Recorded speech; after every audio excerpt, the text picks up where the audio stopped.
Hello hello. ये जो public है ये सब जानती है, पब्लिक है ए बाबू, ये पब्लिक है पब्लिक।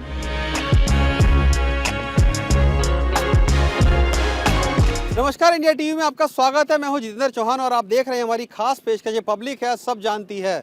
हम इस वक्त पहुंचे हैं महोबा में, जो कि वीरों की भूमि कही जाती है। यहाँ पे अलाउद्दीन की जन्मस्थली इसको कहा जाता है। और आपको बता दें कि आज़ादी के समय में तमाम जो स्वतंत्र सेनानी थे उन्होंने यहाँ से आज़ादी का बिगुल फूंका था। तो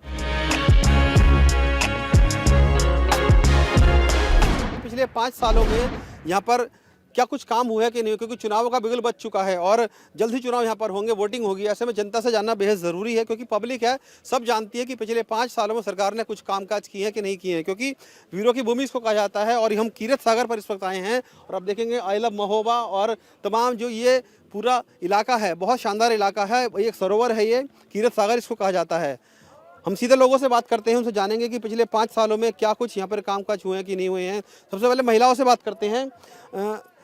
वीरों की भूमि इसको कहा जाता है। मैडम, ये बताइए कि पिछले 5 सालों की अगर बात करूं यहाँ पर मैं, तो सरकार ने कुछ 5 सालों में कुछ कामकाज किया है यहाँ पे, नहीं किया? हाँ, कामकाज तो किया है, लेकिन दिखावे वाला। दिखावे वाला क्या आपको लगा? दिखावा हुआ है, फिर कामकाज नहीं हुआ है? अगर रियलिटी में देखा जाए तो जो जनता की समस्याएं हैं और जो शिक्षा है उसको लेकर अगर हम देखते हैं तो शिक्षा का स्तर तो बिल्कुल जीरो हो गया। शिक्षा व्यवस्था अच्छी नहीं है यहाँ पे, जिससे हमारे देश का विकास होना है। कहने से नहीं होता है, चीज़ें करने से होती हैं। हमने कह दिया, अनाउंस कर दिया, लेकिन हमारे इधर अभी हम 3 साल में देख रहे हैं तो बच्चों की शिक्षा का स्तर 0 बजट हो गया है। तो हम इसको विकास नहीं कहेंगे। कोरोना वो शिक्षा क्या कोरोना की वजह से हुआ है, या मतलब स्कूल कॉलेज कुछ खुले ही नहीं है इधर? स्कूल कॉलेज खुले ही नहीं है। कभी खुले ऐसे कि आओ तो बच्चों को अगर ऑनलाइन पढ़ा रहे हैं तो क्या बच्चे पढ़ते हैं ऑनलाइन? हमें नहीं लगता बच्चे पढ़ते हैं, क्योंकि वो ऑनलाइन अगर उनको मोबाइल दिया जाता है तो फालतू चीज़ें देखते हैं। और माँ बाप जो गार्जियन होते, क्या वो दिन भर बच्चों को देखें? आप क्या कह रहे हैं कि कोरोना काल में जो पढ़ाई है वो और ज़्यादा थोड़ी खराब हो गई इधर? बिल्कुल से खराब हो गई थोड़ी से। आप बताइए, आप क्या स्टूडेंट हैं? जी, जैसा कि ये बता रही हैं कि शिक्षा व्यवस्था यहाँ पर बहुत खराब हो गई है, क्या वाकई में ऐसा है? देखिए सर, ऐसा है कि जैसे कि बच्चे ऑनलाइन पढ़ाई उतनी करते हैं, ठीक है, मोबाइल के जरिए वो कर रहे हैं, लेकिन कई टीचर्स है जो मोबाइल ऑनलाइन वो उस तरीके से पढ़ाई नहीं करवा पा रहे हैं। टीचर ही खुद नहीं जान पाते, मतलब थोड़ा सा उनको भी उसमें दिक्कत आती है। लेकिन अगर बच्चों के पास मोबाइल है तो वो पढ़ाई मोबाइल से कम करते हैं, वो अपना और चीज़ों में ज़्यादा दिमाग लगाते हैं। इसलिए अगर सामने टीचर के हो तो पढ़ाई भी कि चलिए वो तो एक बात हो गई। हम मान लिया हमने कि कोरोना काल में शिक्षा व्यवस्था थोड़ी हुई है, कुछ नए स्कूल कॉलेज खुले इधर नहीं खुले 5 सालों में? खुले हैं सर, लेकिन अभी ऐसा है कि कुछ खुले हैं, नहीं खुले हैं। काफ़ी टाइम तक तो बंद ही रहे हैं, क्योंकि कोरोना में लॉकडाउन है, कहीं का ऐसी सिचुएशन है, तो शिक्षा व्यवस्था उतनी दुरुस्त नहीं है, इतनी अच्छी नहीं रही है। चुनाव जल्दी यहाँ पर होने वाले हैं, वोटिंग होगी। ऐसे में महोबा की जनता की अगर बात की जाए तो जहन में क्या मुद्दे रहेंगे इस बार वोटिंग के लिए? देखिए, आपके माध्यम से मैं सब लोगों को गणतंत्र दिवस की हार्दिक शुभकामनाएं देता हूं। और हमारा जो मुख्य मुद्दा है वो है स्वास्थ्य, शिक्षा और रोजगार। और वर्तमान की सरकार, चाहे वो केंद्र की मोदी सरकार हो या उत्तर प्रदेश की योगी सरकार हो, दोनों फेल है। नौजवान लाठी खा रहे हैं। 400 रुपये का सिलेंडर 1000 रुपये का है। 70 रुपये वाला पेट्रोल आपका 100 रुपये का है। 60 रुपये वाला महंगाई भी बढ़ गई है। महंगाई भी बढ़ रही है। नौजवान परेशान है और बड़ी उम्मीद से अखिलेश यादव जी की तरफ देख रहा है। इस बार सपा उम्मीद से देख रहा अखिलेश यादव की तरफ, या सरकार ने अच्छा काम किया? नहीं, बदलाव होना बहुत जरूरी है, क्योंकि इन 5 साल में सभी लोग परेशान हो चुका है। इन्होंने रोजगार तो कोई नहीं दिया, बेरोजगार जरूर कर दिए इस सरकार। इस क्षेत्र में रोजगार की क्या स्थिति है? बताते हैं कि काफी पिछड़ा हुआ ये इलाका है महोबा का, और यहाँ पर रोजगार के उतने संसाधन नहीं है। क्या वाकई में ऐसा है? नहीं, कोई संसाधन नहीं है। आप बताओ, कहीं कोई फैक्ट्री नहीं है, कोई कुछ नहीं है यहाँ पे। इस सरकार में झूठ, फरेब और धोखा ही धोखा दिया है मोदी सरकार का। यही लेखा जोखा है मोदी सरकार का। जो बातें की है, कोई इन्होंने काम करने का काम नहीं किया है। और इस प्रदेश की जनता परेशान है। अखिलेश की भरी निगाहों पर देख रही है। परेशान है जनता। आप देखिए नज़ारा, परेशान नज़र आ रही है, सारे चेहरों में खुशी नज़र आ रही। ये तो आप स्वयं देख रहे हैं। यहाँ पर जिस जगह पर हम लोग खड़े हैं, 2017 के आसपास अगर आप देखते, जिसके पहले की जब सरकार थी, तो यहाँ पर केवल जुआरी, बदमाश, आम इंसान नहीं आ सकता था। आज यहाँ देख रहे हैं, बहन बेटियाँ सेल्फी ले रही हैं अपनी। इतना खूबसूरत माहौल है, बेहतरीन मतलब सुशासन चल रहा है। एक सुशासन जिसको कहना चाहिए वो नज़र आ रहा है। आपका कहना है कि पिछले 5 सालों में काफ़ी कुछ यहाँ पर काम हुआ? हाँ बिल्कुल काम हुआ, हर क्षेत्र में काम हुआ है। और हुआ है भाई खास करके जो काम हुआ है, डबल इंजन की सरकार है यो। इसने उत्तर प्रदेश में किसी प्रकार का विकास नहीं किया है। लेकिन ये तो आपके बगल में खड़े हैं, कह रहे हैं कि कहाँ पहले यहाँ पर गुंडे बदमाश रहते थे और बिल्कुल रहते थे। उनका मानना है बदला हुआ है कि नहीं हुआ, सबसे बताइए। कोई बदलाव नहीं है, कोई बदलाव नहीं, कोई रोजगार नहीं है, सब बेरोजगार है। यहाँ का युवक बेरोजगार है, वो घूम रहा है, उसके चेहरे में हंसी नहीं है, बेरोजगारी का मातम है उनके चेहरों में। लेकिन आप तो बड़ा मुस्कुरा रहे हैं। नहीं तो हमारे चेहरे में हंसी आपके रहेगी। पास रोजगार है? भाई हम व्यापारी हैं, मगर हम लोग व्यापार, इतना हम लोग का व्यापार डाउन हुआ है सरकार में कि हमको बताएं क्या, 30% हम लोग का व्यापार बचा है, 70% हम लोग लॉस में चल रहे हैं। और हम क्या, सब व्यापारी, यहाँ कबरई मंडी बगल में लगी हुई है, बेचारे वो रो रहे हैं, आत्महत्या कर रहे हैं। हमारा एक व्यापारी इंद्रकांत त्रिपाठी ब्राह्मण, उसका बदला जनता लेगी, क्योंकि आपने इस तरीके से उसको मजबूर कर दिया अपने आप को। एक अधिकारी की दमदारी से वहाँ पे उसके साथ इतनी बड़ी घटना हो गई। वो आपका कहना है कि बेरोजगारी है और जो व्यापारियों का बिजनेस था वो भी चौपट हो गया है? पूर्ण रूप से चौपट हो गया, सरकार में कोई काम नहीं हुआ। अच्छा, ये बताइए कि भैया आप युवा हैं, रोजगार वगैरह इधर है, पढ़ाई लिखाई तो है? सर यहाँ पे ये बात ये है कि अभी यहाँ पे टूरिज्म बना दिया गया है। हम लोग यहाँ पे 2 साल पहले जैसे यहाँ पे पढ़ते थे, अब यहाँ पे पढ़ाई का माहौल था, यहाँ पे टूरिज्म बना के यहाँ पे पढ़ाई पूरी ठप की जा रही है। नहीं तो आपका ये क्या कहना है कि अगर सरकार ने ये टूरिस्ट प्लेस बना दिया है तो उससे पढ़ाई खराब होगी आप लोगों की? सौभाग्य बस खराब होगी, क्योंकि यहाँ पे बच्चे पढ़ने आते थे, अब यहाँ पे म्यूजिक साउंड होता है, सब लोग सेल्फी लेने आते हैं, घूमने आते हैं। तो ये तो पर्यटन स्थल बना दिया, तो उससे इस जगह की जगह कहीं और अगर टूरिज्म किया जाता तो बेहतर था, क्योंकि महोबा में क्लब ही था जो पढ़ने का उच्च साधन था। और यहाँ पे भी टूरिज्म बना दिया गया है, तो यहाँ पे बच्चे पढ़ भी नहीं पाते हैं। ये तो देखिए कोई वो नहीं है कि मतलब टूरिस्ट प्लेस अगर इसको बना दिया गया तो आप लोगों की स्टडी खराब होगी। ये तो आपकी इच्छा के ऊपर है कि आपको पढ़ना है या घूमना है। अब यहाँ पे बच्चे पढ़ने आते थे, उनका माहौल तो क्या वाकई में इसका इफेक्ट पड़ा आप लोगों की पढ़ाई पे, इसको इस तरह डेवलप करने के बाद? जी देखिए, पहले तो मैं पढ़ने नहीं आता हूँ यहाँ पे, बाकी ये लोग आते हैं, इन लोग को ज़्यादा अच्छा पता होगा।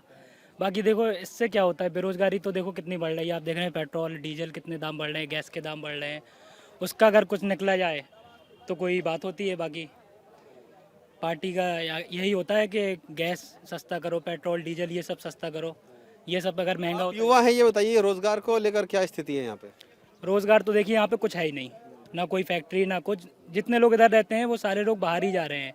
बाकी जो पढ़ने वाले बच्चे बैठे रहते हैं जो वही पढ़ते हैं, बाकी तो सारे बाहर ही निकल गए। रोजगार का कोई साधन नहीं है यहाँ पर। पिकनिक स्पॉट बन के रह गया है बस? हाँ, पिकनिक स्पॉट समझ लीजिए यही हो गया है बस। पिकनिक स्पॉट ही बन के रह गया है बस, या कुछ और भी चीजें हैं? नहीं, यहाँ पर कुछ नहीं है। अभी इतना यहाँ पर आपने इन्वेस्ट किया, यहाँ पे इतना सब कुछ किया, अगर इसका मतलब बेरोजगारी के लिए कुछ लगाते तो हम जैसे यूथ हैं यहाँ पढ़े हुए हैं, कुछ नहीं। पर्यटन अगर बढ़ता है तो कहीं ना कहीं बिजनेस भी तो आता है ना लोगों के पास। तो सर इससे एक कुछ ही लोगों, चंद लोगों के लिए यहाँ पर अगर कोई फैक्ट्री या कुछ ऐसा बनाते तो हम इतने लोग जो बेरोजगार घूम रहे हैं उसके लिए कुछ साधन होता। अब हम लोग यहाँ से बाहर जाने की सोच रहे हैं, बाहर जाएँ। अगर यहीं पर कुछ हो तो हम लोग अपना घर बाहर क्यों छोड़ कर जाएँ बाहर? मतलब आपका कहना है कि यहीं पर ही कुछ सरकार को कुछ व्यवस्था करनी चाहिए। देखिए पब्लिक है महोबा की, वो सब जानती है और बता रही है कि यहाँ पर पर्यटन तो कर दिया गया है, थोड़ा बढ़ावा दे दिया गया है, इस जगह को थोड़ा डेवलप कर दिया गया है, लेकिन जो रोजगार है वो युवाओं को नहीं मिल रहा है। हम कुछ और लोगों से बात करते हैं।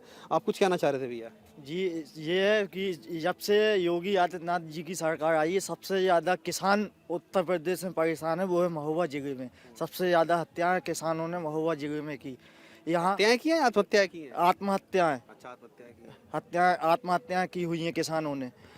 और इस कितने किसानों ने आत्महत्या की है बताओ जरा? लगभग 30 से 40 किसानों ने क्यों आत्महत्या करनी पड़ गई उनको? क्या है कि अन्ना जानवर आपका आवारा पशु वो घुसते हैं खेतों में। भाई उन्होंने कर्जे से पैसा लिया, कर्जे की परेशानियों से किसान आज परेशान है।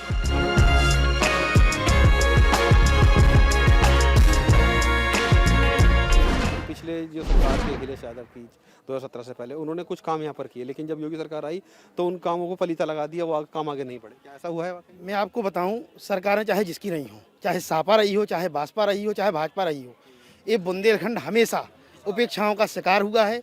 यहाँ कोई विकास का कार्य नहीं किया गया। यहाँ की जो मूलभूत सुविधा है, जल, पानी की व्यवस्था, यहाँ पीने की पानी की व्यवस्था भी यहाँ नहीं है। लोगों को यहाँ गंदा पानी पीने पर मजबूर होना पड़ता है। यहाँ सिंचाई के लिए जल की कोई व्यवस्था नहीं है, जिस वजह से किसानों की फसलें अच्छी पैदा नहीं होती हैं और किसानों को आत्महत्या करने पर मजबूर होना पड़ता है। किसानों की समस्या तो है ही है, जो पानी की समस्या है वो भी बहुत बड़ी यहाँ पानी अभी। लेकिन पीएम ने तो यहाँ पर एक अच्छा बताते हैं कि अर्जुन सागर बांध बनाया है, यहाँ पर पानी पीने की व्यवस्था अच्छी कर दी गई है, कई जिलों में पानी जा रहा है पीने का। जिस परियोजना का वो उद्घाटन करके गए हैं वो अधूरी परियोजना है। अभी वो परियोजना ही पूरी नहीं हुई, वो पूर्ण दिखा के उसको जो है ये उसका उद्घाटन भी कर गए, जबकि अभी भी 70% परियोजना का कार्य पूर्ण हुआ है और वो परियोजना भी नाकाफी साबित होगी, आप देख लेना। मतलब आप ये कह रहे कि जो परियोजना शुरू की थी वो पूरी तरीके से चालू नहीं हुई है? बिल्कुल चालू नहीं हुई। उसी टाइम जब नरेंद्र मोदी जी यहाँ आए थे, मोदी जी, तो उस टाइम उन्होंने पानी भरवा दिया था उसमें, नहर में। उसके बाद बंद पड़ी हुई है, पानी नहीं है उसमें। पानी नहीं है उसमें? बिल्कुल पानी नहीं है। तो वो क्या दिखावे के लिए पानी डलवाएगा? तो दिखावे के लिए किया गया था सब कुछ।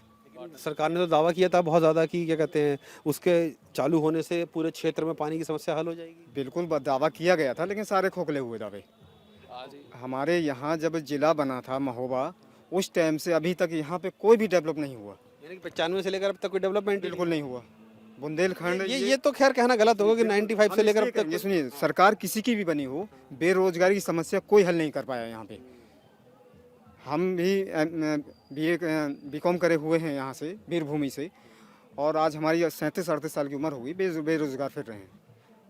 टीईटी करे हुए हैं, सब कुछ करे हुए हैं, मास्टर इतने फिर रहे हैं यहाँ पे टीईटी करे हुए, किसी को जॉब नहीं मिली सरकारी नौकरी। बिल्कुल। तो सरकारी नौकरी पे ही सब लोग क्यों मतलब कहते हैं प्राइवेट नौकरी? यहाँ पे प्राइवेट का कोई संसाधन भी नहीं है, कोई फैक्ट्रीज नहीं है। या तो बाहर निकल के भागें, दिल्ली बम्बई जाएं, तो वहाँ पे 12 घंटे नौकरी करें।